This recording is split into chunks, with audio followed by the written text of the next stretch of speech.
নমস্কার বন্ধুরা, ইতিহাসের ইতিকথার নতুন পর্বে আপনাদের সকলকে স্বাগত। বন্ধুরা, ভক্তরা প্রত্যেক মঙ্গলবারে এবং শনিবারে হনুমানজির সাপ্তাহিক পুজো করে থাকেন। সংকটমোচন বজরংবলী হনুমানজি। হনুমানজির অর্চনা করলে বলা হয় জীবনের সকল সমস্যা থেকে মুক্ত হওয়া যায়, মনস্কামনা পূর্ণ হয়, মনের ভয় ভীতি দূর হয়। রামায়ণের অন্যতম প্রধান চরিত্র রাম ভক্ত হনুমানজি। ভক্ত এবং ভগবানের প্রসঙ্গ এলেই হনুমানজির কথা সবার আগে আসে। হনুমানজির জন্ম জয়ন্তী অনুষ্ঠিত হয় চৈত্র মাসের পূর্ণিমা তিথিতে, যেটি চৈত্রী পূর্ণিমা বা হনুমান জয়ন্তী হিসেবেও বিখ্যাত। লক্ষ লক্ষ ভক্তদের ভিড় জমে এই দিনে হনুমান মন্দিরগুলিতে। এছাড়াও বাড়িতে ভক্তরা হনুমানজির অর্চনা করেন। স্ত্রী পুরুষ উভয়ই হনুমানজির অর্চনা করতে পারেন। আজকের পর্বে আমরা জানব হনুমান জন্মজয়ন্তী অথবা শনি মঙ্গলবার যে কোনো পুণ্যতিথিতে যেই দিন হনুমানজির অর্চনা করবেন, যে 5টি পাতার ব্যবহারে মালা তৈরি করে হনুমানজিকে অর্পণ করতে পারেন। এতে হনুমানজি অত্যন্ত প্রসন্ন হবেন এবং আপনার ইচ্ছা পূর্তিও হবে। জীবনের বাধা বিপত্তি দূর হবে, সুখ সমৃদ্ধির আগমন ঘটবে। সনাতন হিন্দু ধর্মে প্রত্যেকটি দেবী দেবতার পছন্দের কিছু জিনিস রয়েছে। সেটি ফুল হতে পারে, ফল হতে পারে, পাতা হতে পারে। যেমন মহাদেবের পুজোতে বেলপাতা প্রয়োজন হয়, বেলপাতা মহাদেবের সবচেয়ে প্রিয়। আবার অন্যদিকে নারায়ণ পুজোতে ব্যবহার করা হয় তুলসী পাতা। তুলসী পাতা নারায়ণের অত্যন্ত প্রিয়। তুলসী পাতা ছাড়া নারায়ণ পুজো অসম্পূর্ণ। গণেশজির পুজোতে দূর্বা ঘাসের ব্যবহার হয়। এইরকমই হনুমান পুজোতে আমরা 5 রকমের পাতা ব্যবহার করতে পারি, যেটি হনুমানজি খুবই পছন্দ করেন। এই পাতার মালা তৈরি করে সেই পাতাগুলোতে জয় শ্রীরাম লিখতে হবে আপনাদের, বা জয় হনুমান, এবং সেটি হনুমানজিকে অর্পণ করতে হবে। যেমন আমরা ফুলের মালা পরি ঠিক সেই রকম। তবে এই মালা তৈরি করার সময় পাতাকে কিন্তু ফুটো করা চলবে না। পাতার বোটাগুলোকে ভালোভাবে বেঁধে বেঁধে সুতো দিয়ে মালা তৈরি করতে হবে। মালা তৈরির জন্য লাল সুতো ব্যবহার করতে পারেন, কারণ লাল সুতো হনুমানজির অত্যন্ত প্রিয়। মঙ্গলবারে হনুমানজির অর্চনা করার কারণ মঙ্গলবার হনুমানজির জন্মবার। এছাড়াও যাদের জন্মছকে মাঙ্গলিক দোষ রয়েছে, মঙ্গলের দশা রয়েছে খুব খারাপ, তারা অবশ্যই হনুমানজির অর্চনা করবেন। এছাড়াও শনি 7.5 যাদের চলছে, শনিদেবের খারাপ দশা আপনার জন্মছকে আপনাকে জর্জরিত করছে, তারাও কিন্তু হনুমানজির অর্চনা করতে পারেন। আসুন জেনে নিই প্রথম যে পাতার কথা বলবো সেটি কি। প্রথম যে পাতার কথা বলবো সেটি হলো বট পাতা। বট গাছের 108টি পাতা নিয়ে সেটি দিয়ে মালা তৈরি করুন, হনুমানজিকে অর্পণ করুন।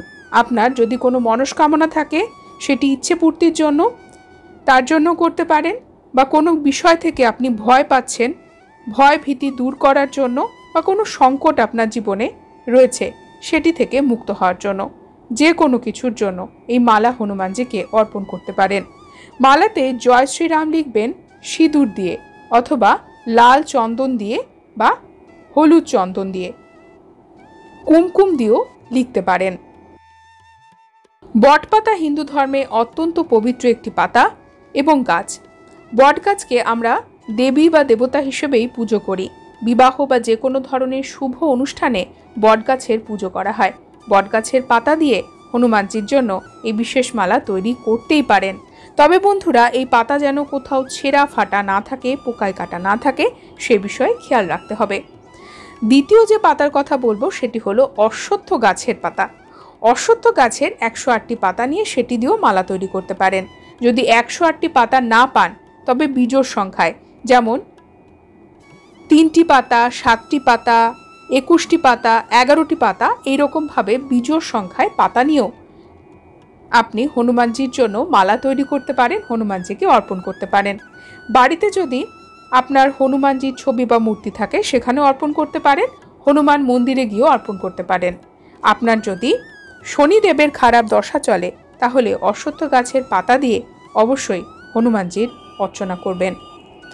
বন্ধুরা, তৃতীয় যে পাতার কথা বলবো সেটি হলো আকন্দ গাছের পাতা। আকন্দ ফুল মহাদেবের পুজোতেও ব্যবহার করা হয় এবং এর পাতা মহাদেবের পুজোতেও ব্যবহার হয়। মহাদেবকে বলা হয় হনুমানজির অবতার, অর্থাৎ হনুমানজি মহাদেবের অবতার হিসেবে পূজিত হন, অর্থাৎ মহাদেবের শক্তি হনুমানজির মধ্যেও রয়েছে।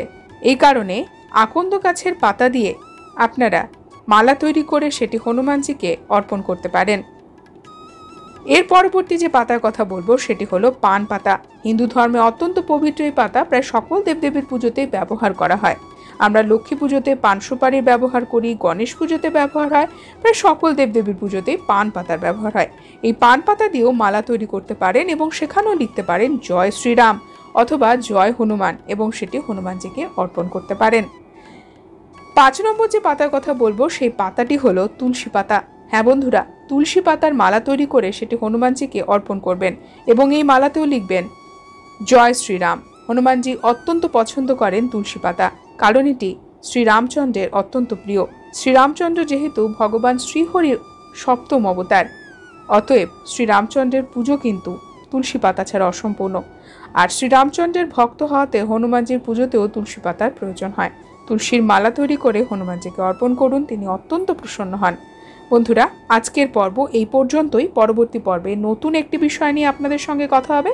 ততক্ষণ সকলে সুস্থ থাকুন, ভালো থাকুন, আর পুরো ভিডিওটি দেখার জন্য আপনাদের অসংখ্য অসংখ্য ধন্যবাদ।